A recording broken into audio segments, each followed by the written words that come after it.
कमरे में पूरी खामोशी थी। जमीन पर बैठी माया ने दीवार के साथ कमर टिका रखी थी। उसकी साकित निगाहें सामने लकड़ी के खूबसूरत दरवाजे पर जमी हुई थीं। ऐसा लग रहा था कि उस दरवाजे से कुछ पल बाद उसकी मौत अंदर दाखिल होने वाली थी। हराहट के साथ उसका दिल इतने जोर से धड़कता जैसे पसलियां तोड़कर बाहर निकल आएगा। एसी की ठंडक के बावजूद उसका पूरा वजूद पसीने से तर था। वो पिछले 2 घंटे से यूं ही साकित निगाहों से उसी दरवाजे को देखे जा रही थी। काफी देर से एक ही पोजीशन में बैठे रहने की वजह से उसकी दोनों टांगें अकड़ चुकी थीं। सिर में तेज दर्द हो रहा था, लेकिन वो जरा सी भी हरकत करती तो अपनी ही चूड़ियों की खनखनाहट से डर के मारे कांप उठती थी। ये कमरा उसके लिए किसी जेल से कम नहीं था। वो इस कमरे में आज पहली बार नहीं आई थी। इससे पहले भी एक दिन वो इसी कमरे में आई थी। उस दिन की याद आते ही माया ने बेख्तियार अपनी आंखें बंद कर ली थीं।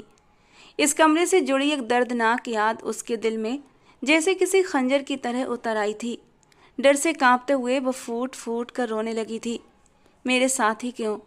हे मेरे भगवान, मैंने तो ऐसा कुछ भी नहीं किया था जिसके लिए मुझे इतनी भयानक सज़ा मिले। मेरे साथ ही ऐसा सब कुछ क्यों हुआ? ये शख्स जिसकी शक्ल से ही मुझे नफरत है, जिसके साथ मुझे एक पल भी रहना गवारा नहीं, इसे मेरी ज़िंदगी में क्यों शामिल कर दिया गया? कैसे रहूँगी पूरी ज़िंदगी इस घटिया इंसान के साथ? रोते रोते वो निढाल हो चुकी थी।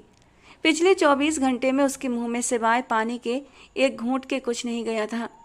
उसने अपना सिर उठाया तो उसे अपने सामने कमरे की चीज़ें घूमती हुई महसूस हुई। कमरा बेहद खूबसूरती से सजाया गया था, जिसमें लाल फूलों का चुनाव किया गया था। सफ़ेद बेदाग बेडशीट, नरम मुलायम बिस्तर और कमरे में बिछे कीमती कालीन, ये सब कुछ भी माया को प्रभावित नहीं कर पा रहे थे। एक तंजिया मुस्कान उसके होंठों पर फैल गई। दौलत इंसान के हर ऐब को ढक देती है, बिल्कुल ऐसे ही जैसे सारी दौलत ने हवेली वालों के हर ऐब को ढक रखा है। और मैं खुद भी तो अब एक ऐब बन गई हूँ। कुछ मंजर उसकी आंखों के सामने लहराए तो वो बेख्तियार कांप कर रह गई। बेड के पास नौकरानी दूध का जग और बहुत से फल फ्रूट रखकर जा चुकी थी। शायद इसे मेरी हैसियत का अंदाज़ा नहीं है, लेकिन कल तक सबको पता चल जाएगा कि मैं हवेली की बहू नहीं बल्कि सिर्फ एक कलंक का टीका हूँ। गहरा सांस लेते हुए वो उठकर खड़ी हुई थी, जैसे उसने हालात को कबूल कर लिया हो। भारी लहंगे को संभालती वो नंगे पैर ही चलती हुई बेड के पास आ गई थी। अब तक उसने इस बेड पर बैठने की हिम्मत नहीं की थी, लेकिन अब वो जमीन पर बैठे बैठे थक चुकी थी। धीरे से बेड पर बैठते हुए उसने दाईं तरफ रखा दूध का गिलास उठा लिया। नींद और भूख तो न जिल्लत देखती है और न ही इज्जत, इस बात का अंदाजा माया को आज हुआ था। आंखों में आए आंसुओं को किनारे करती माया ने हाथ बढ़ाकर दूध का गिलास उठा लिया था। होठों से लगाया ही था कि ऐन उसी वक्त कमरे का दरवाज़ा खोलकर कोई अंदर दाखिल हुआ था। माया ने नज़र उठाई और साकित रह गई। डर ने उसे एक ही पल में बर्फ़ का ढेर बना दिया था। बड़ी बड़ी सुनहरी आंखों में बीरानी उतर आई थी। मेहंदी लगे सफ़ेद हाथ डर से कांपने लगे थे।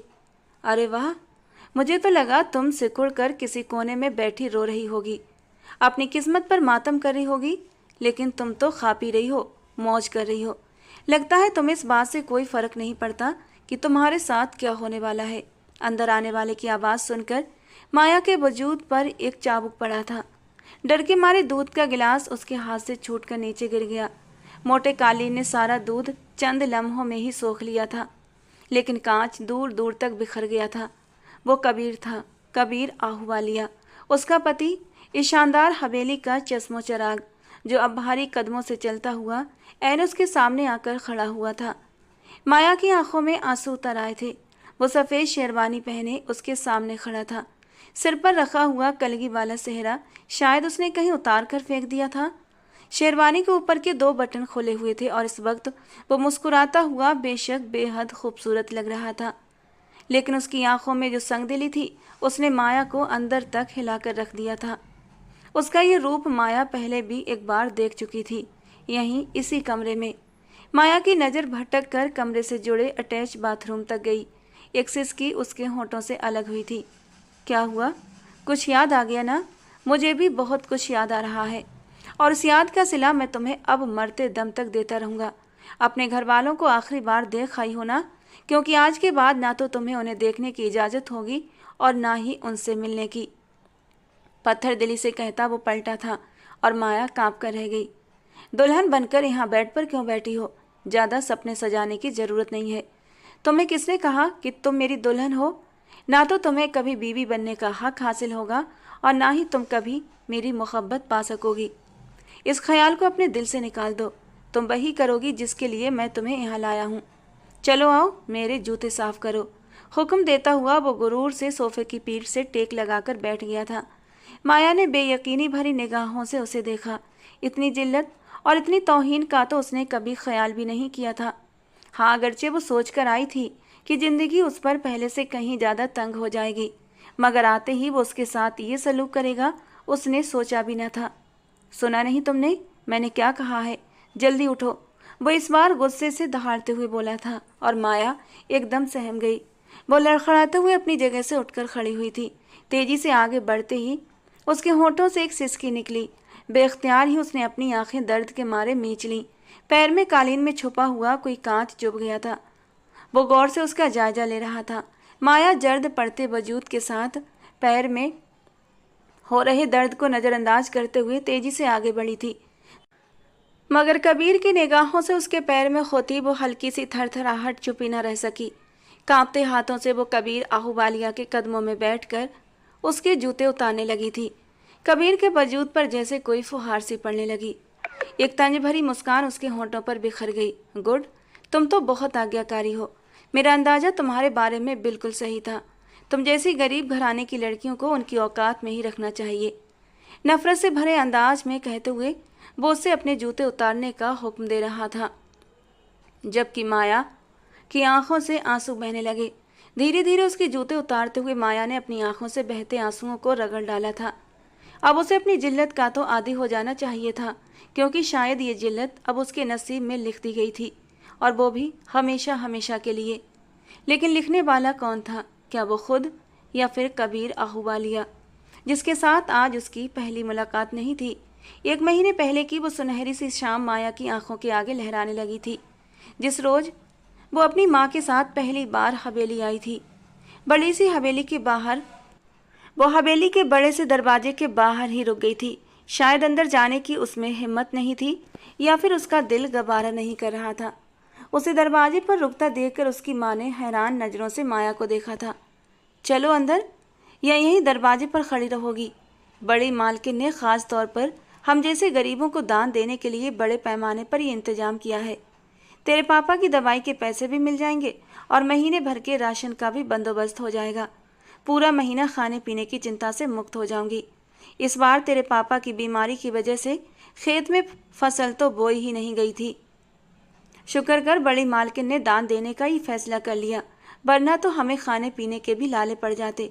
अब चल यहाँ से, देर मत कर। माँ ने उसका बाजू दबोचते हुए उसे झंझोड़ा था, जबकि वो जो हवेली की शानो शौकत देखकर दंग रह गई थी, एकदम घबराकर माँ के साथ अंदर चल पड़ी। 18 साल की उम्र में वो पहली बार अपनी माँ के साथ हवेली की तरफ आई थी, वरना वो तो गांव की वो लड़की थी जिसे किताबों से सिर उठाने की मोहलत ही नहीं मिलती थी। अपने छोटे से घर और गांव के किनारे पर बने सरकारी कॉलेज के अलावा उसे दुनियादारी से कोई मतलब नहीं था। किसी चीज़ की कोई खबर न थी। यही वजह थी कि अब अपनी बड़ी बड़ी सुनहरी आंखें उठाए वो हैरत से हवेली की बनावट, बस साज सज्जा देख रही थी। माँ, ये तो इतनी बड़ी हवेली है, इसके एक कमरे जितना तो हमारा पूरा घर है। वो दुपट्टे को अच्छी तरह खुद पर लपेटे बुरी तरह से घबरा रही थी। जो कपड़े उसने पहन रखे थे वे जगह जगह से फटे हुए थे, जिसे संध्या जी ने सुई धागे की मदद से सिल दिया था और पहनने योग्य बना दिया था। घर में गरीबी का ये हाल था कि एक वक्त का खाना पकता तो दूसरे वक्त के लिए घंटों सोचना पड़ता था। बूढ़ा बिरजू एक अरसा हुआ चारपाई से लगा हुआ था। रिश्तेदार मदद करते करते अब थक चुके थे। सिर्फ एक माया ही थी जिसकी ख्वाहिश थी कि वो पढ़ लिख कर किसी अच्छे मकाम पर पहुँचे, ताकि अपने घर वालों के हालात बदल सके। वो रही बड़ी मालकिन। चला जल्दी से, संध्या जी ने एक बार फिर इशारे से उसे अपने पीछे आने को कहा था, जहाँ बड़ी मालकिन शानदार से सोफे पर बैठी थी। उनके चेहरे पर बड़ी नरमी और रौब था। ये माया का नालनी जी से पहला आमना सामना था।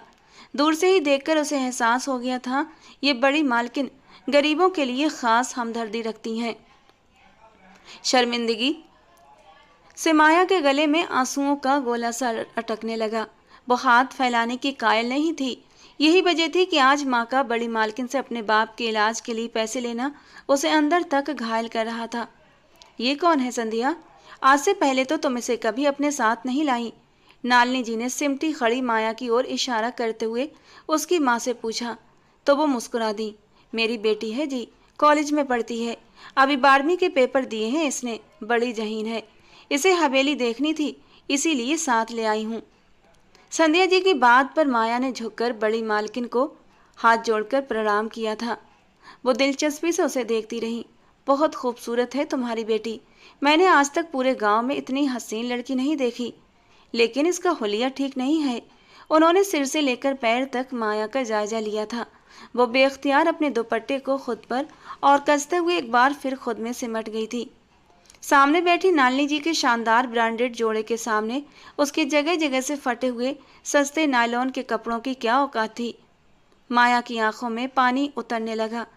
पैरों में काले रंग की 2 पट्टी की चप्पल थी जो उसके खूबसूरत सफ़ेद दूधिया पैरों में बेशक बहुत खूबसूरत लग रही थी, लेकिन उसकी कम हैसियत के चलते वही चप्पल नालनी जी की नज़र में चुभ गई थी। इतनी प्यारी लड़की को इस हाल में बिल्कुल नहीं रहना चाहिए। तुमने पहले बताया क्यों नहीं कि ये तुम्हारी बेटी है? इसके नाप के कई कपड़े मेरी अलमारी में रखे हैं। तुम्हें तो पता है ना, मेरी बेटी की अभी कुछ अरसा पहले ही शादी हुई है। वो तो अब शहर चली गई है, लेकिन हर महीने ढेरों कपड़े खरीद कर रखती थी। सारे यहीं पड़े हैं। मैं इसे अपनी बेटी की तरह ही समझती हूँ। इससे कहो जाकर अपने कपड़े बदल ले।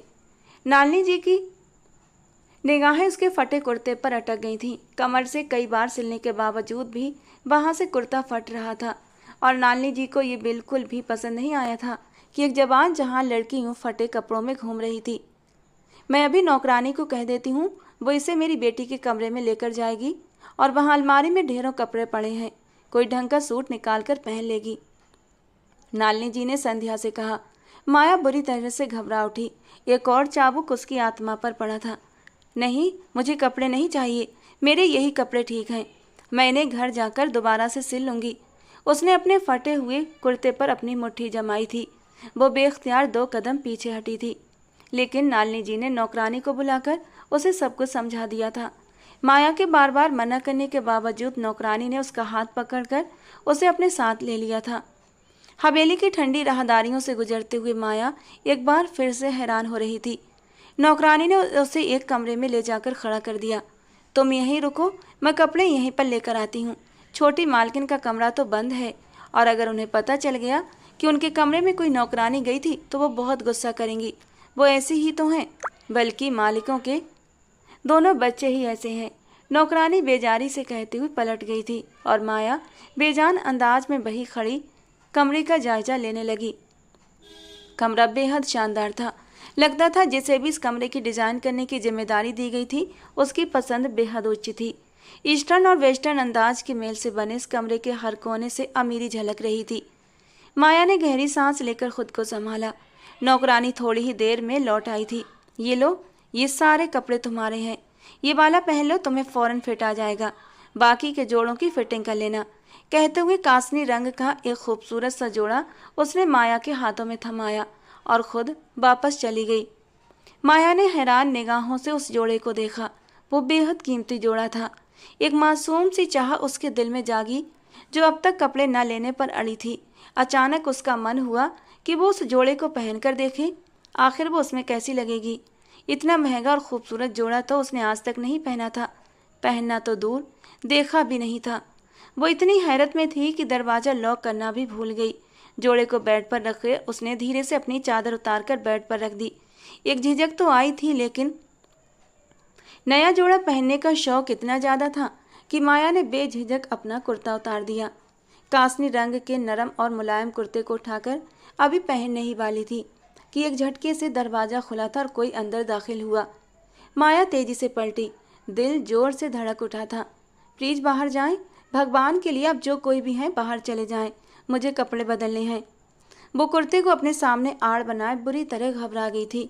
एक ही पल में पसीने से नहा गई थी और दरवाजे के सामने खड़े कबीर ने हैरानी से सामने खड़ी उस हसीना को देखा था। तुम कौन हो और मेरे कमरे में क्या कर रही हो? उसका लहजा आम था, जैसे सामने खड़ी उस लड़की की हालत से उसे कोई मतलब ना हो। माया का दिल जोरों से धड़क रहा था, वो रो पड़ने के करीब थी। मैंने आपसे कहा ना आप बाहर चले जाएं। मैं आपको क्यों बताऊं मैं कौन हूं? आपको दिखाई नहीं दे रहा कि कमरे में एक लड़की कपड़े चेंज कर रही है? मुंह उठाकर कहीं भी घुसे चले आते हैं आप जैसे लोग, घटिया इंसान। शक्ल पर ही लिखा है कितने हवस के पुजारी हैं आप चले जाएं यहाँ से, नहीं तो मैं बड़ी मालकिन को बुलाऊंगी, और अगर उन्होंने कुछ न किया तो मैं खुद ही तमाचों से आपका पूरा चेहरा लाल कर दूंगी। घबराहट के आलम में माया के लबों से जो कुछ निकल रहा था वो कहती चली गई। सामने खड़े कबीर का चेहरा एक पल में गुस्से से लाल पड़ गया। एक्सक्यूज मी मैडम, ये मेरा कमरा है और आप यहाँ पर क्या कर रही हैं? अब की बार उसने गहरी निगाहों से सामने खड़ी माया का जायजा लिया था, और तभी उसे अंदाजा हुआ कि वो इतनी घबराई हुई क्यों है। एक बेख्तियार मुस्कान कबीर के लबों पर फैल गई। ओ आई सी, अमेरिकन ब्यूटी तो मैं देख देख कर थक चुका हूँ, लेकिन ये हिंदुस्तानी ब्यूटी, ये मैं पहली बार देख रहा हूँ। यहाँ की लड़कियाँ तो लंबी लंबी ड्रेसेस में, लंबे लंबे दुपट्टों में और बड़ी बड़ी साड़ियों से खुद को लपेट कर रखती हैं, लेकिन तुम जरा एडवांस मालूम हो रही हो। वो उसके कपड़ों की ओर से झांकते दूधिया बाजुओं को देखकर अर्थपूर्ण अंदाज में बोला था। माया कांप कर रह गई। अपनी हालत का एहसास होते ही आंखों से आंसू बहने लगे। बेख्तियार ही वो 2 कदम पीछे हटी थी। करीब मत आना मेरे, तुम एक घटिया इंसान हो, बल्कि तुम्हें इंसान कहना ही नहीं चाहिए। जब मैं तुम्हें अपनी मजबूरी बताते हुए कमरे से बाहर जाने का कह रही हूँ तो फिर बाहर क्यों नहीं जाते? तुम जैसे लोग इंसान नहीं बल्कि जानवर होते हैं, जो ना तो किसी की इज्जत का ख्याल करते हैं और ना ही किसी के जज्बात का। दरअसल तुम जैसे लोगों की खुद की कोई इज्जत नहीं होती ना, इसीलिए तुम्हें क्या पता कि किसी की मजबूरी का नाजायज फ़ायदा नहीं उठाते। वो बेबसी से कहती चली गई थी। उसका बस नहीं चल रहा था कि उठाकर इस शख्स को बाहर फेंक दे। पलटकर पीछे बने बाथरूम तक भी नहीं जा सकती थी। ऐसा करने से कबीर की नज़र उसकी कमर पर पड़ जाती। बेबसी ही बेबसी थी। वो खुद को छुपाने की कोशिश में हलकान हुई जा रही थी, मगर उसके जुमलों ने जो नुकसान किया था, इस बात से वो अभी तक अनजान खड़ी थी। कबीर का चेहरा सुर्ख पड़ गया था। व्हाट? मुझे इज्जत बेइज्जती का एहसास नहीं है तो तुम्हें है? एक अजनबी शख्स के कमरे में कपड़े बदलते हुए तुम्हें एक लम्हे के लिए भी अपनी इज्जत का ख्याल आया? किसके हैं ये कपड़े? लगता है हवेली में घुसकर चोरी कर रही हो। होलिये से तो मांगने वाली लगती हो। अभी बताता हूँ तुम्हें कि तुमने किसकी गैरत को ललकारा है। जेब से मोबाइल निकालते उसने सख्त निगाहों से माया को देखा था। वो सर से पांव तक कांप गई थी। क्या कर रहे हैं आप? भगवान के लिए छोड़ दें, मुझे जाने दें प्लीज़। वो एक बार फिर से गिड़गिड़ाई थी, मगर कबीर का खून खौल रहा था। उसका दिमाग घूम चुका था। अमेरिका से आने के पहले ही दिन सामने खड़ी लड़की ने उसे बेहिसाब बातें सुना दी थीं। वो जो पहले ही माहौल के बदलाव से अपसेट था, माया के मुंह से अपनी इतनी इंसल्ट सुनकर बर्दाश्त न कर पाया। मोबाइल सामने किए वो उसकी वीडियो रिकॉर्ड कर रहा था। माया की आंखों से आंसू बहने लगे। उसे अपनी इज्जत तार तार होती साफ नजर आ रही थी। दोनों हाथों से कुर्ते को अपने सामने जकड़े वो जमीन पर बैठती चली गई। भगवान के लिए ये सब मत करें, मुझे माफ़ कर दें प्लीज़। मैं आइंदा कभी भी इस हवेली में नहीं आऊँगी। मैंने माँ से पहले भी कहा था मुझे इन अमीर लोगों के घर नहीं जाना। वो फूट फूट कर रो रही थी। वीडियो की रिकॉर्डिंग करते हुए कबीर के दिल को अचानक कुछ हुआ था। बेख्तियार ही उसने मोबाइल बंद करके अपनी जेब में डाल लिया। एक गहरी निगाह माया पर डालते हुए उसके जज्बात बेकाबू हुए थे, लेकिन अगले ही पल वो कमरे से बाहर निकलता चला गया। माया ने सिसकते हुए निगाह उठाकर देखा, वो जा चुका था। कमरा खाली था। माया को यकीन न आया। क्या उसने उसे बख्श दिया था? लेकिन नहीं, वो तो उसकी वीडियो बनाकर ले गया था। और अब यकीनन अपने दोस्तों को दिखा दिखाकर दाद वसूल करेगा। हो सकता है कि वीडियो को पैसों के एवज पूरी दुनिया में फैला दे। गली गूचे का हर शख्स माया को यूं इस हालत में देखकर मजा उठाएगा। माया के दिमाग में आंधियां सी चलने लगी। वो सर से पांव तक कांप रही थी। कांपते हाथों से अपना पुराना कुर्ता पहनते हुए बोलते कदमों से कमरे से बाहर निकल आई। कौन था वो? जर्द पड़ते चेहरे के साथ बार बार यही ख्याल उसके दिमाग में आ रहा था। और फिर तभी वो चौंकी थी। नीचे लॉन्ज में एक हंगामा सा बरपा था। नालिनी जी कबीर का माथा चूम रही थी, उसके गले में फूलों के हार डाले जा रहे थे। तू यहाँ खड़ी है माया? नालिनी जी का बेटा अमेरिका से पढ़कर वापस आ गया है, अभी अभी हवेली पहुंचा है। अब यहाँ पर रश हो जाएगा, इसीलिए हमें चलना चाहिए। बड़ी मालकिन ने बहुत सारे पैसे दे दिए हैं, हमारा काम हो गया है, अब चले यहाँ से। संध्या जी उसे देखते हुए लपक कर उसके पास आई थी। वो बेजान अंदाज में नीचे होती खुशियों की उस पार्टी को देख रही थी जिसका मरकज वही शख्स था जिसने कुछ देर पहले ही माया की जिंदगी के बदतरीन लम्हों को अपने मोबाइल में सेव कर लिया था। संध्या जी उसे घसीटते हुए अपने साथ हवेली से बाहर ले आई थी, लेकिन वो अपना दिल दिमाग वहीं हवेली में छोड़ आई थी। घर आते ही हर आहट पर वो कांप जाती। उसे यूँ महसूस होता थोड़ी देर बाद दरवाज़ा तोड़कर कई सारे लोग कमरे के अंदर दाखिल होंगे और हर हाथ में उसके लिए एक पत्थर होगा, हर आंख में उसके लिए अपमान होगा। इन्हीं ख्यालों का असर था कि रात तक वो तेज बुखार में डूब चुकी थी। वो बेहोशी के आलम में लगातार होठों ही ओठों में बुरी तरह कुछ बड़बड़ा रही थी। माँ कमरे में दाखिल हुई तो उसे इतना तेज बुखार में जलते देखकर घबरा उठी थी। जरूर मेरी माया को नजर लग गई है। हवेली में आज जिसने भी उसे देखा है देखता ही रह गया है, उसे वहां लेकर जाना ही नहीं चाहिए था। वो परेशानी से कहती उसके माथे पर ठंडी पट्टियां रखने लगीं। उसके लबों से बार बार हवेली और कपड़ों का जिक्र निकल रहा था। उसकी माँ किसी भी बात का अंदाजा नहीं लगा पाई थी कि आखिर वो किस बात से इतना ज़्यादा घबरा गई है। और माया थी कि बंद आंखों के साथ भी उसे बार बार वही शख्स अपने सामने दिखाई दे रहा था। यूं लग रहा था जैसे वो कोई भूत था जो दोनों हाथ बढ़ाकर उसके वजूद को तार तार कर देना चाहता था। पूरी रात बुखार में फूंकने के बाद सुबह तक वो निढाल हो चुकी थी। बुखार तो उतर गया था, लेकिन उसकी सारी हिम्मत ख़त्म कर गया था। वो पहले ही नाजुक सी थी, अब और कमज़ोर हो गई थी। खौफ से उसकी हालत अभी तक गैर थी। सुबह उन्हें जागे हुए अभी थोड़ी ही देर हुई थी कि संध्या जी किचन में नाश्ता बनाने की तैयारी कर रही थी।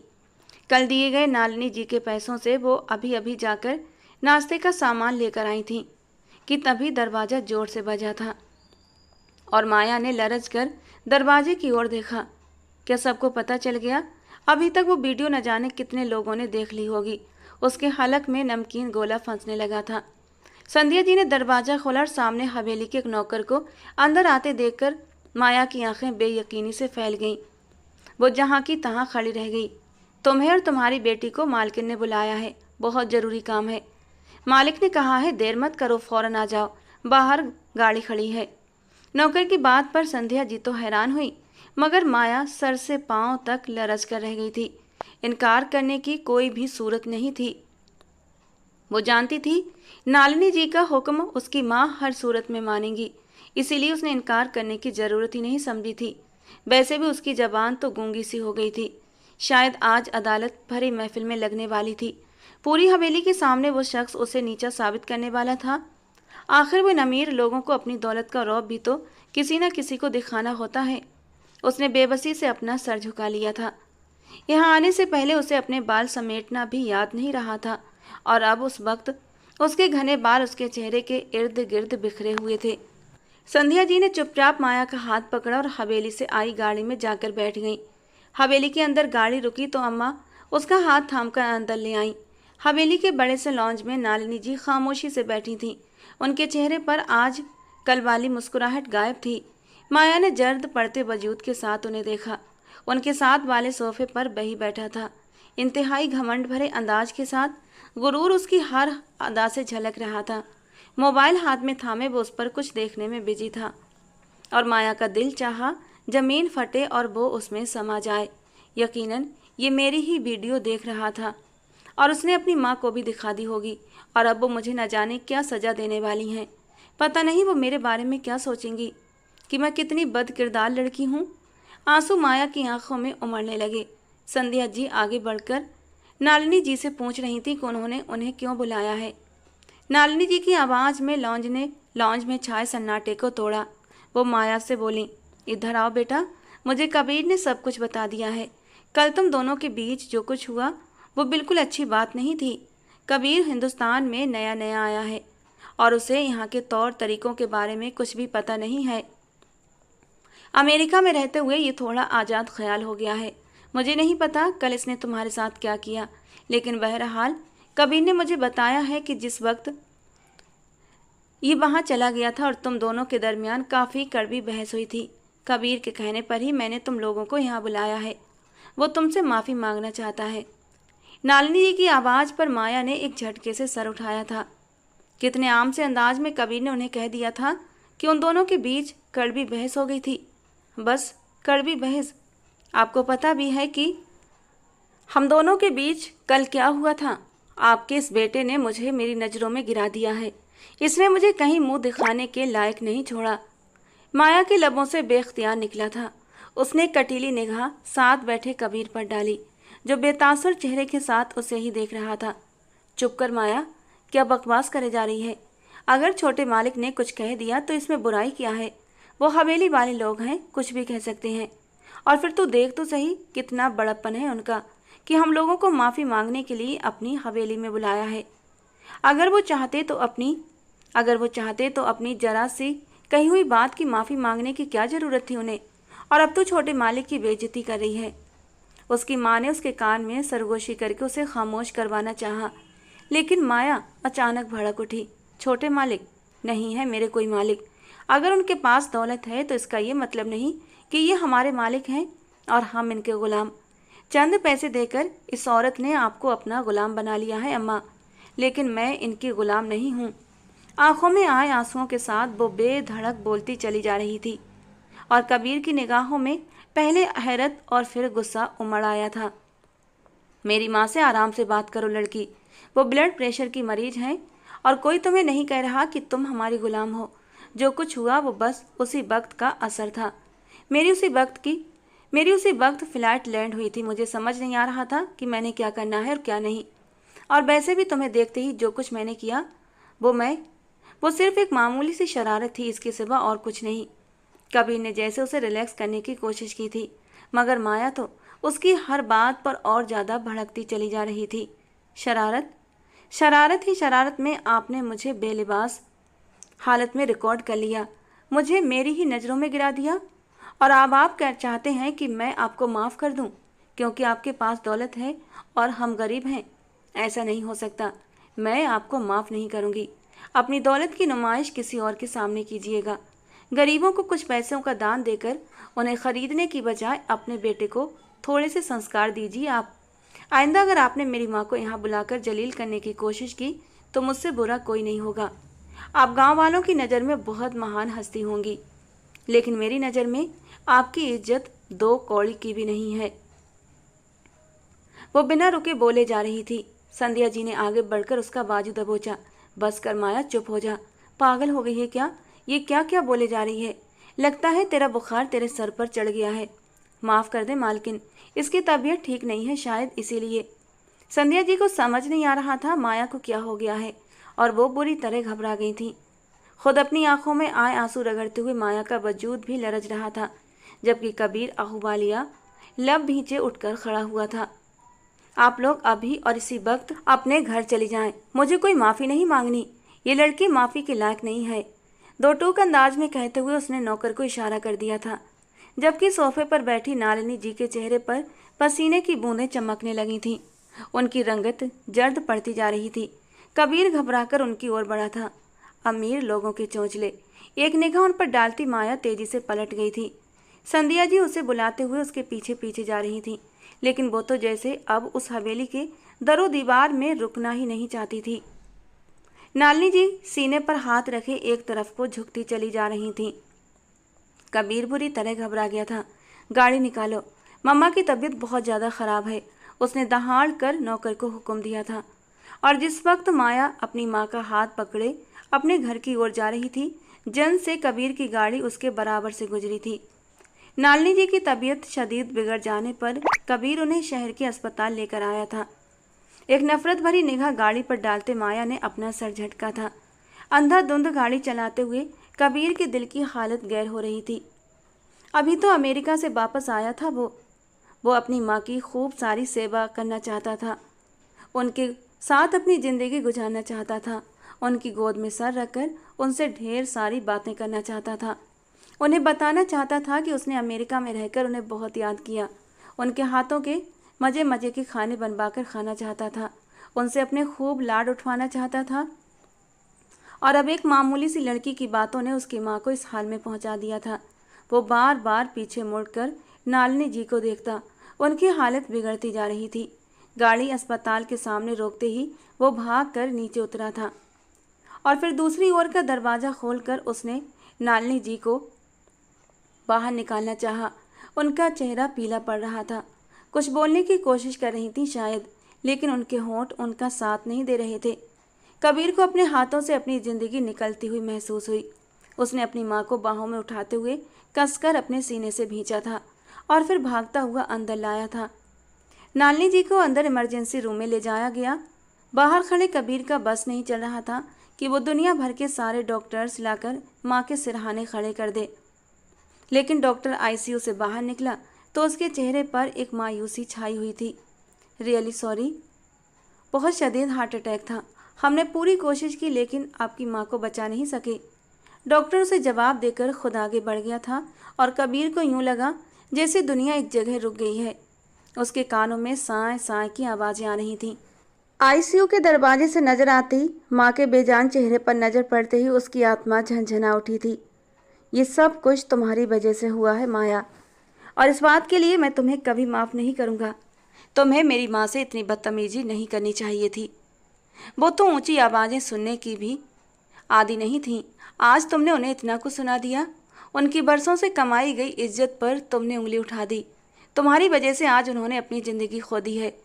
मैं तुम्हारे रोम रोम से अपनी माँ की मौत का बदला लूँगा, अपनी बेइज्जती का बदला लूँगा। तुम मुझसे रोते गिड़गिड़ाते रहम की भीख मांगोगी, लेकिन मैं तुम्हें माफ़ नहीं करूँगा।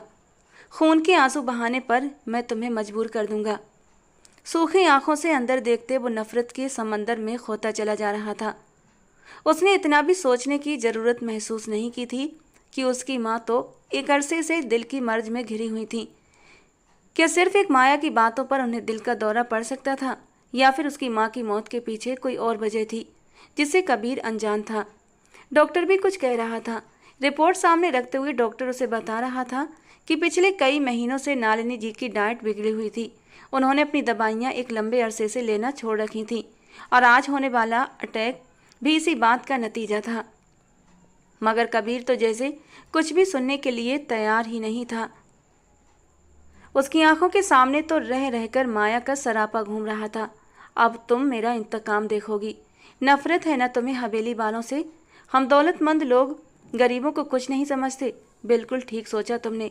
वाकई में तुम्हारा वो हाल करूँगा कि तुम्हें देखकर हर कोई इजहार अफसोस करेगा। वो जब्त की इंतहाओं पर था। नालिनी जी को घर ले आया गया था। शाम तक उनका अंतिम संस्कार भी कर दिया गया था।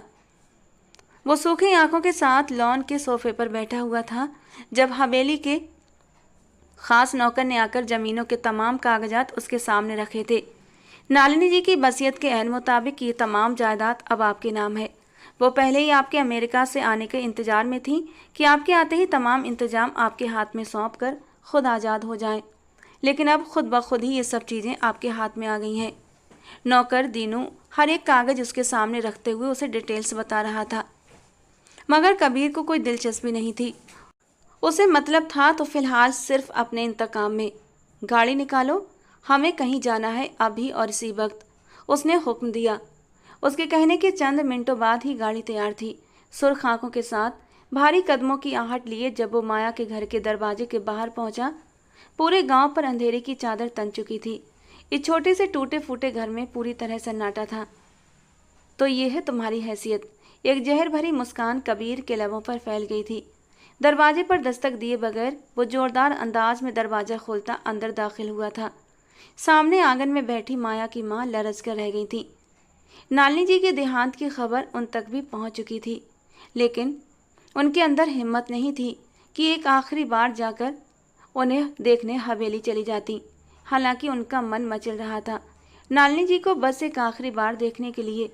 वो बहुत अच्छी औरत थी, पूरे गांव का ख्याल रखती थी, हर बुरे वक्त में अपने गांव वालों के साथ खड़ी रहती थी। उनकी मौत पर हर आँख नम थी।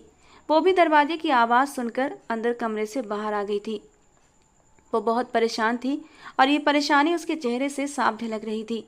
काली शॉल उसके कंधों पर पड़ी हुई थी, लंबे बाल पीठ पर बिखरे हुए थे, सुनहरी आंखों में खौफ झलक रहा था।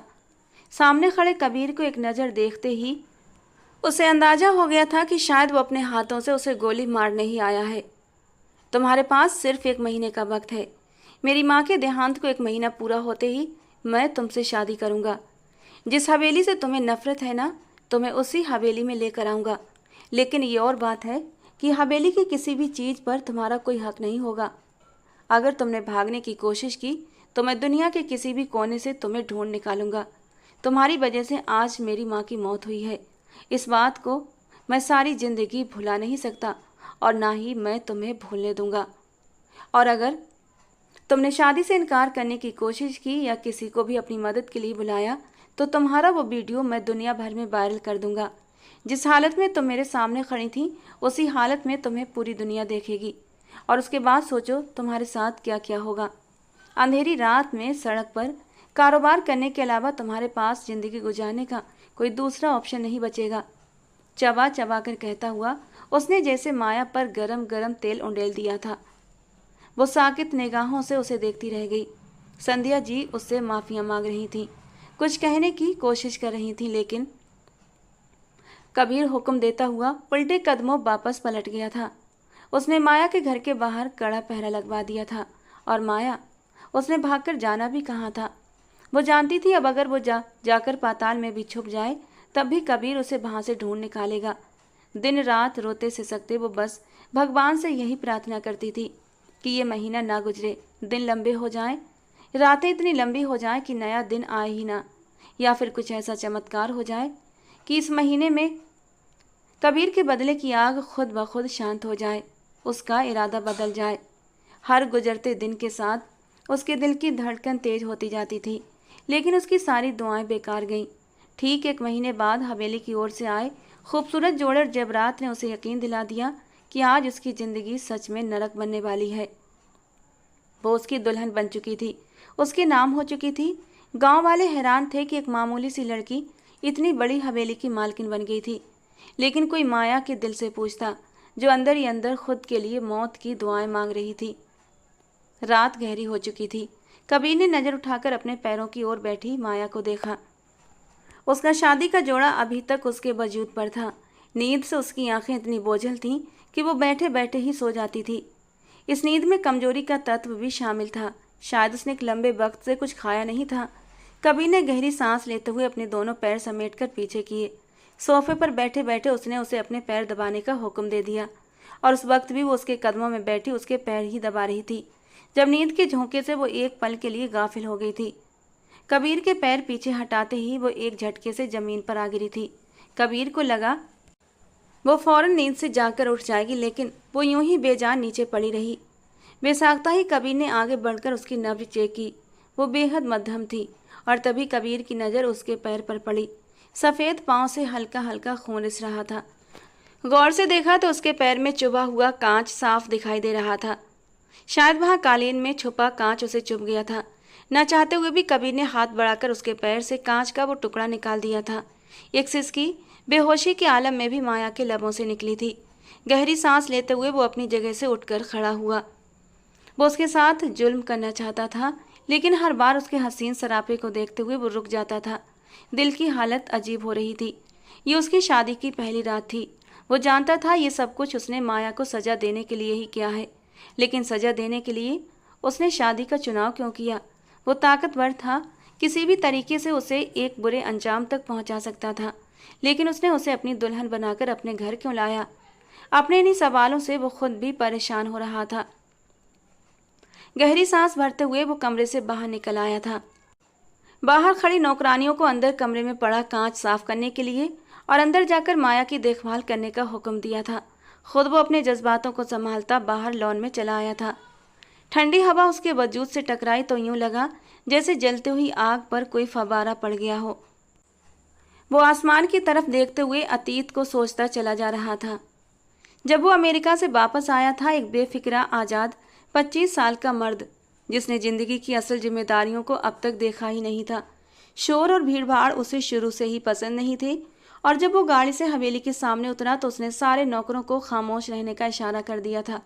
भगवान के लिए मम्मा को मत बुलाना, मत बताना कि मैं आ गया हूँ। सारे ढोल ताजे ताशे लेकर यहाँ पर दरवाजे पर ही आ जाएंगी। मैं अंदर ही जाकर उनसे मिल लेता हूँ, उसने नौकरों को हिदायत दी थी। इसी शोर से बचने के लिए तो उसने नालिनी जी को अपनी फ्लाइट की टाइमिंग नहीं बताई थी, बस अपने आने का दिन बता दिया था। और इसी खुशी में नालिनी जी पूरे गांव में दान पुण्य कर रही थी। आखिर को इतने सालों के बाद उनका बेटा वापस लौट कर जा रहा था। वो अंदर आया तो हकीकतन आधे से ज़्यादा गांव हवेली में जमा था और नालिनी जी मुस्कुराते हुए गांव वालों में पैसे बांट रही थी।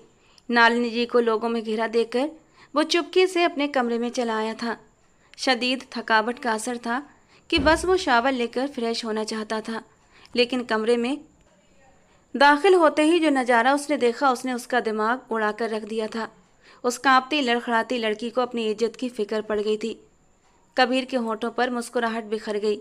ये हिंदुस्तानी लड़कियां भी कितनी यूनिक होती हैं। उस हालत में अमेरिका में लड़कियां सड़कों पर बेफिक्री से घूमती थीं और वो लड़की कमरे में डर से कांप रही थी कि कहीं कबीर उसके साथ कोई गलत हरकत न कर दे। ये सोच कबीर को खूब मजा दे रही थी। उसकी डर से कांपती हालत और उसकी मासूमियत पर कबीर को खूब मजा आ रहा था और सिर्फ उसे डराने की खातिर कबीर ने जेब से मोबाइल निकालकर उसकी रिकॉर्डिंग की थी। लेकिन बाद में उसके होठों से जो शब्द निकले थे उन्होंने बाकी कबीर का दिमाग घुमाकर रख दिया था।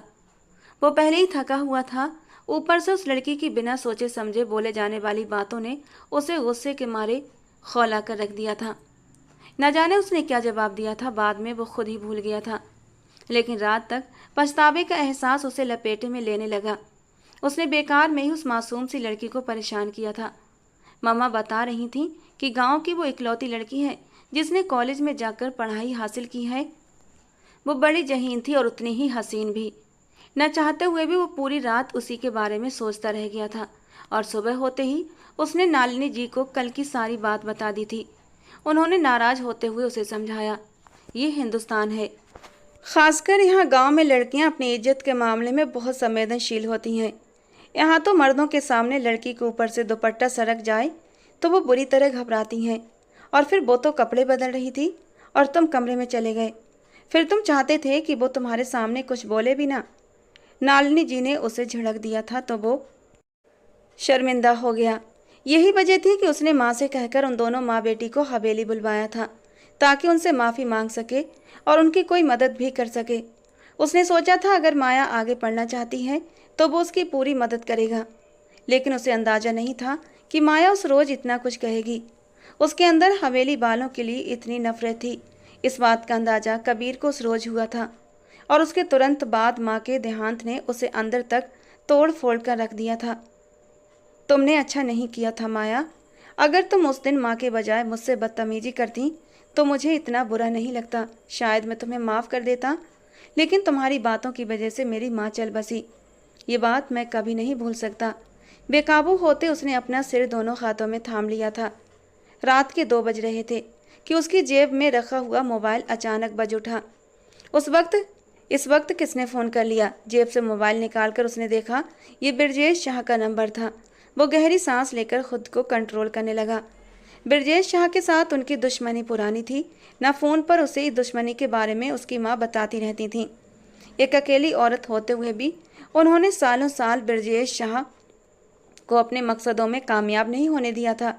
लेकिन अमेरिका के माहौल में रहने की वजह से कबीर चाहता था इस दुश्मनी को ख़त्म कर दे और ख़ुद ब्रजेश शाह की तरफ से होने वाली पेशकदमियों की वजह से भी वो रजामंदी पर तैयार था। ब्रजेश शाह उसे शादी की मुबारकबाद दे रहा था। बड़े ही खुशदिल अंदाज में उससे बात करते हुए अपने घर दावत पर बुला रहा था। न चाहते हुए भी कबीर ने हामी भर ली। फ़ोन बंद करते हुए वो पलट कर अपने कमरे में चला आया था, जहाँ नौकरानी ने माया के कपड़े बदल कर उसे बेड पर लेटा दिया था। उसके पैरों की भी मरहम पट्टी कर दी गई थी। वो अभी भी नींद बेहोशी के आलम में ही थी। कबीर ने एक भरपूर नज़र उस पर डाली थी। वो उसकी बीवी थी और इतनी हसीन बीवी के होते हुए अपने जज्बात पर काबू रखना बेशक उसके लिए एक इम्तिहान था। बाथरूम से नहाकर निकलते वो करवट बदल कर सोने के लिए लेट गया। सुबह वो जागा तो बेड के बाईं साइड खाली थी। नज़र घुमाकर देखने पर वो उसे नीचे ज़मीन पर बैठी नजर आई। दीवार के साथ टेक लगाए वो खाली खाली नजरों से सामने दीवार को घूर रही थी। कबीर गहरी सांस लेते हुए उठकर बैठा था। न चाहते हुए भी वो उसके साथ वो वैसा जुल्म नहीं कर पा रहा था जो वो करना चाहता था। तुम्हारी तबीयत काफ़ी ख़राब हो गई थी रात को। मैं आनंदी मासी को नाश्ता लाने का कह रहा हूँ, चुपचाप नाश्ता कर लेना। इंटरकॉम उठाते हुए उसने हुक्म दिया था। वो खामोश बैठी रही। कुछ देर बाद जब वो नहाकर बाथरूम से निकली तो एक नौकरानी नाश्ता टेबल पर सर्व करके जा चुकी थी। सोफे पर बैठते उसने माया को एक नज़र देखा।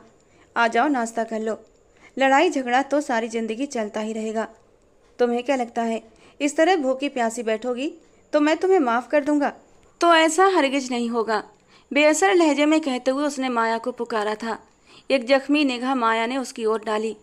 मेरी हैसियत यहाँ नीचे बैठने की है, इसलिए मैं यहाँ नीचे ही ठीक हूँ। बार बार मुझे ऊपर बैठाकर मुझ पर एहसान मत कीजिए। बिखरे हुए लहजे में उसने बमुश्किल अपनी बात पूरी की थी। कबीर ने लब भिजाकर उसे देखा। अना परस तो वो भी कमाल की थी। सिर हिलाते हुए कुछ निवाले खाकर वो उठ बैठा था। कुछ खा लेना, वरना आज शाम हमें दावत में जाना है, और कहीं वहाँ तुम्हारी तबीयत खराब हो गई तो अच्छा नहीं होगा। दुश्मनी ताज़ा ताज़ा दोस्ती में बदल रही है और मैं नहीं चाहता कि मेरी कोई भी कमजोरी उनके ऊपर जाहिर हो। उसे हुक्म देते वो बाहर निकल आया था। दिन भर ज़मीनों के अलग अलग मामले थे जो उसे निपटाने थे, और जिस वक्त शाम 6 बजे करीब वो घर वापस आया, उसका ख़ास नौकर दीनू कुछ कागजात लेकर उसका इंतज़ार कर रहा था। उसके चेहरे पर परेशानी थी। क्या बात है दीनू, तुम इतने परेशान क्यों दिख रहे हो? कबीर के पूछने पर दीनू ने कागजात उसके सामने रखे। सरकार, ब्रजेश शाह के साथ जिस ज़मीन पर हमारा सालों से झगड़ा चल रहा था, आज उसके आदमी उस ज़मीन पर 4 दीवारी करने के लिए आए हैं। मैंने उन्हें वहाँ रोक कर रखा है। उनका कहना है कि आपकी उनके साथ सुलह हो गई है और ये ज़मीन आपने उन्हें दे दी है। बड़ी मालकिन ने ये ज़मीन तो लड़कियों का कॉलेज बनाने के लिए तय कर रखी थी। क्या ब्रजेश शाह के आदमी सच बोल रहे हैं? दीनू ने उलझन से देखा तो कबीर ने गहरी सांस ली। हाँ, वो सच कह रहा है। ज़मीन के इस टुकड़े के पीछे सालों से हम एक दूसरे से झगड़ा करते चले आ रहे हैं, और अब मैं इस लड़ाई को ख़त्म कर देना चाहता हूँ। ब्रजेश शाह अपनी पिछली सारी गलतियों पर दिल से बेहद शर्मिंदा है, और मेरा नहीं ख्याल कि उसने कभी आगे बढ़कर इस दुश्मनी को हवा देने की कोशिश की हो। ये पुश्तों की चलती हुई दुश्मनी को ख़त्म हो जाना चाहिए। मैं आज उसके घर दावत पर भी जा रहा हूँ। बेअसर अंदाज में कहते हुए वो सोफे की बैक से टेक लगाकर बैठ गया था। दीनू को हैरानी हुई थी।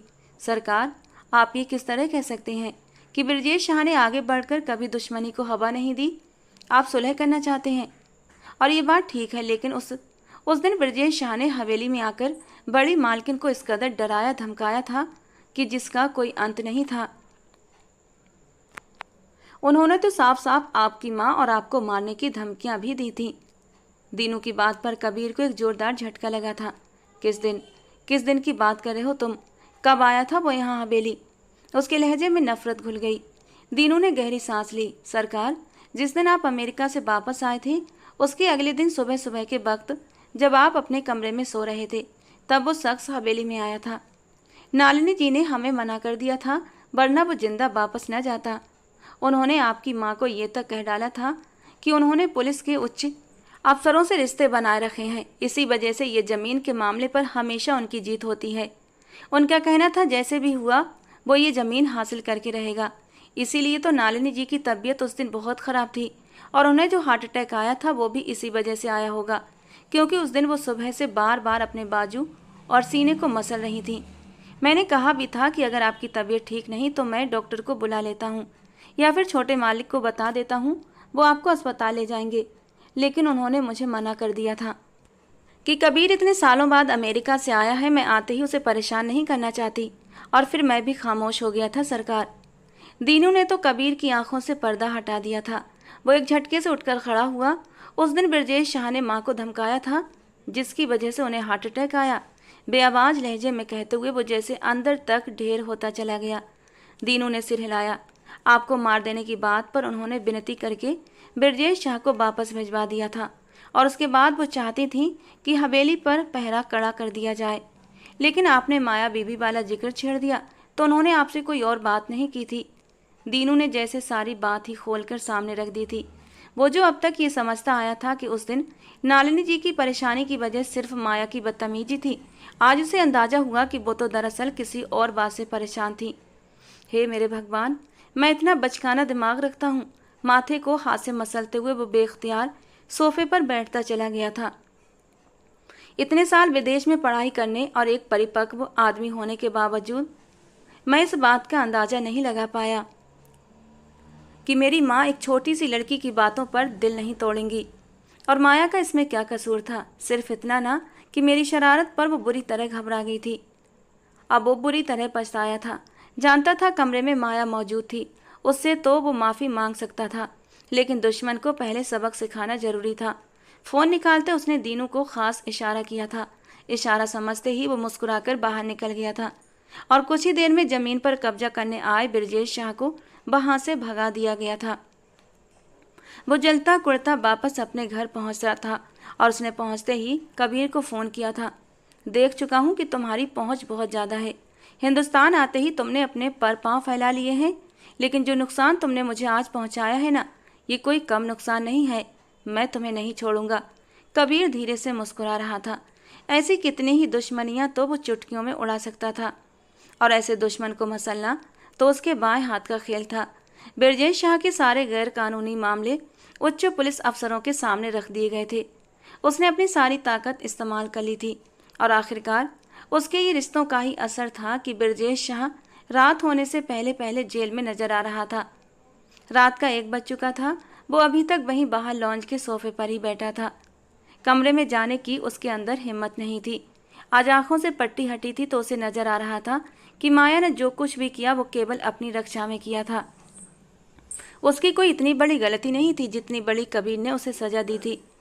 जो कुछ मैंने खराब किया है अब मुझे ही उसे ठीक करना है। गहरी सांस लेते हुए वो अपनी जगह से उठकर खड़ा हुआ था। शानदार हवेली पर उसने एक तैरती हुई निगाह डालते हुए अफसोस किया था। इतनी बड़ी हवेली में अगर मैं सुकून भी नहीं पा सकता तो फिर मेरे इतने सफल मर्द होने का क्या फ़ायदा। धीरे धीरे कदम उठाते हुए वो अपने कमरे के सामने जाकर खड़ा हुआ था। आज पहली बार उसे अपने कमरे में दाखिल होने से झिझक महसूस हो रही थी। धीरे से कमरे का दरवाजा खोलकर वो अंदर दाखिल हो गया। सामने ही कुर्सी की पीठ से सिर टिकाए वो बैठी थी। शायद वो थक कर बैठे बैठे ही सो गई थी। उसने कामदार कपड़े पहन रखे थे। दावत में जाने के अनुसार वो पूरी तरह तैयार थी। शायद इस डर से कि अगर वो तैयार नहीं हुई तो कबीर एक बार फिर उसके साथ क्या सलूक करेगा। धीरे धीरे चलता हुआ वो ठीक उसके सामने खड़ा हुआ। लंबे बालों को उसने कर्ज की शक्ल दी हुई थी। बड़ी बड़ी सुनहरी आंखें झुकी हुई, पलकों ने ढकी हुई थी। उठी हुई सुतवा नाक में चमकता हुआ लौंग और उसकी लंबी नाजुक सी गर्दन। कबीर ने पहली बार सिर से लेकर पैर तक उसका जायजा लिया। वो सर से लेकर पैर तक हर हिस्से में खूबसूरत थी और वाकई ऐसा हुस्न उसने पहले कभी नहीं देखा था। धीरे से उसके पास पंजों के बल बैठते हुए उसने माया के दोनों हाथ थामे। वो एक झटके से कच्ची नींद से जाग गई थी और सामने बैठे कबीर को देखकर उसकी आंखों में डर उतर आया। दोनों हाथ पीछे खींचने की कोशिश की, लेकिन कबीर ने मजबूती से उसके दोनों हाथ थाम रखे थे। अब क्या हुआ? क्या मैं सो गई थी? मुझे पता नहीं चला। प्लीज़ मुझे माफ़ कर दो। मैं पार्टी में जाने के लिए तैयार हो गई थी, लेकिन नौकरानी ने मुझसे कहा कि जब तक सरकार न बुलाए मैं बाहर ना निकलूं। बेबसी भरे लहजे में कहते हुए वो जैसे अपनी थोड़ी देर की नींद पर शर्मिंदा हो रही थी। कबीर ने गहरी नज़र उसके चेहरे पर डाली। गुलाबी रंगत में अब जर्दी घुल रही थी। वो बेहद कमज़ोर भी लग रही थी। इस कुछ समय की लगातार मानसिक परेशानी ने उसे अंदर से खोखला कर दिया था। माफ़ी मत मांगो माया। माफ़ी तो मुझे मांगनी चाहिए। केवल अपनी अकड़ में डूबकर मैंने तुम्हें बहुत तकलीफ़ दी है। मैं बरसों तक अमेरिका के माहौल में रहा, वहीं पला बढ़ा, पढ़ाई की। मुझे अपनी अकल पर बहुत घमंड था, गुरूर था। मैं तो कभी गलत फैसला कर ही नहीं सकता, लेकिन मैं अपनी माँ को लेकर हमेशा से ही कॉन्शियस था। शायद इसीलिए कि पापा के देहांत के बाद उन्होंने मुझे अकेला पाला और मैं अपने ख्वाब पूरे करने के लिए अमेरिका चला गया। ये गिल्ट मेरे अंदर हमेशा से था और जब मैं वापस आया तो मुझे लगा अब मैं हमेशा उनके साथ रहूँगा, लेकिन वक्त तो मेरे हाथ से रेत की तरह फिसल गया। मेरी माँ मुझे छोड़कर चली गई और मैं कितना बेवकूफ़ हूँ कि तुम्हें इस बात का जिम्मेदार समझता रहा। एक नाजुक सी लड़की को। वो अचानक अपने सर को झुका गया था। माया ने बेयकीन निगाहों से उसे देखा। मुझे माफ़ कर दो, कबीर ने कहा। माया, ये सच है कि जब मैंने तुम्हें कपड़े बदलते हुए देखा था तो मेरी कोई बुरी नीयत नहीं थी। तुम्हारी वीडियो मैंने सिर्फ तुम्हें डराने के लिए रिकॉर्ड की थी और वो वीडियो तो मैंने उसी रात डिलीट कर दी थी। मैं सच में शर्मिंदा था और इसीलिए तुमसे माफ़ी मांगने के लिए अगले ही दिन मैंने तुम्हें हवेली बुलाया था। लेकिन उस रोज़ मम्मा को आने वाले हार्ट अटैक ने मुझे भावनात्मक तौर पर बहुत तोड़ कर रख दिया था। मुझे लगा हर चीज़ की जिम्मेदार तुम हो और बिना सोचे समझे मैंने तुम्हें सज़ा देने की ठानी। वो अपनी बात पूरी नहीं कर सका था। अपना सिर उसकी गोद में रखते हुए वो जैसे अपने आंसू छिपाने की कोशिश कर रहा था। माया साकित रह गई थी। इन दोनों का ये बहुत ख़ास लम्हा था। उस मजबूत आदमी को अपने सामने यह झुका देखकर माया का दिल एक पल में ही पिघल गया था। कबीर को अपनी सफाई देने की ज़रूरत ही नहीं पड़ी थी। उसके दिल ने खुद ही उसके हक में सारी सफाइयाँ दे दी थीं। उसने जिस हाल में उसे देखा था, ये अच्छे संस्कार ही थे कि उसे छोड़कर उल्टे कदमों दरवाजे से बाहर निकल गया था। वो ताकतवर था, अपने घर में था, चाहता तो उसके साथ कुछ भी कर सकता था, लेकिन उसने नहीं किया। और अगले दिन जब उसने माफ़ी मांगने के लिए अपने घर में बुलाया, तब भी वो कितना कुछ कहकर वापस चली गई थी। तब भी कबीर ने उसे उंगली तक नहीं लगाई थी। उसे सज़ा देने के उसके पास कई तरीके थे, लेकिन उसने सिर्फ शादी का रास्ता चुना था। उसे अपनी नज़रों के सामने रखने का बहाना ढूंढा था उसने। वो न चाहते हुए भी सब कुछ समझ रही थी और आज अगर वो उससे माफ़ी मांग रहा था तो माया ने उसे माफ़ करने में देर नहीं लगाई थी। वो अपनी ज़िंदगी डर और अंदेशों के साए में नहीं बिताना चाहती थी। वो जानती थी कल तक अगर वो कबीर था तो आज उसका पति था। कल तक वो काबिल नफ़रत हो सकता था, लेकिन आज नहीं। उन दोनों के बीच जो मजबूत रिश्ता बन चुका था, उसके बाद वे दोनों एक दूसरे के लिए उम्र भर के लिए ज़रूरी हो चुके थे। गहरा सांस लेकर माया ने अपनी आंखों में आई नमी को साफ कर लिया था। कबीर ने सिर उठाकर उसकी ओर देखा। उसके होठों पर मुस्कान देकर एक पल के लिए वो ठहर सा गया था। उसकी आमादगी महसूस करते हुए उसके होठों से भी एक सुकून भरी सांस निकली। तुम्हारा बहुत धन्यवाद, तुम बहुत अच्छी हो और सच कहूँ तो मेरे दिल में तुम्हारे लिए बहुत खालिस जज्बात हैं। मैं तुमसे वादा करता हूँ आगे कभी तुम्हें कोई तकलीफ़ नहीं दूंगा। एक जज्बे से कहते हुए वो उससे वादा कर रहा था और माया ने मुस्कुराते हुए अपना सिर हिला दिया था और कबीर ने उसे अपनी पनाहों में समेट लिया था। और माया को पूरा यकीन था कि उसकी पनाहों में अब वो हमेशा हमेशा खुश रहेगी। ये बात उसका दिल जानता था। दोस्तों, आज की हमारी कहानी आपको कैसी लगी कमेंट बॉक्स में ज़रूर बताना। पसंद आई हो तो प्लीज़ लाइक करना। रोज़ एक नई और रोमांटिक कहानी सुनने के लिए हमारे चैनल को सब्सक्राइब करना। मिलते हैं दोस्तों अगली किसी नई और रोमांटिक कहानी के साथ।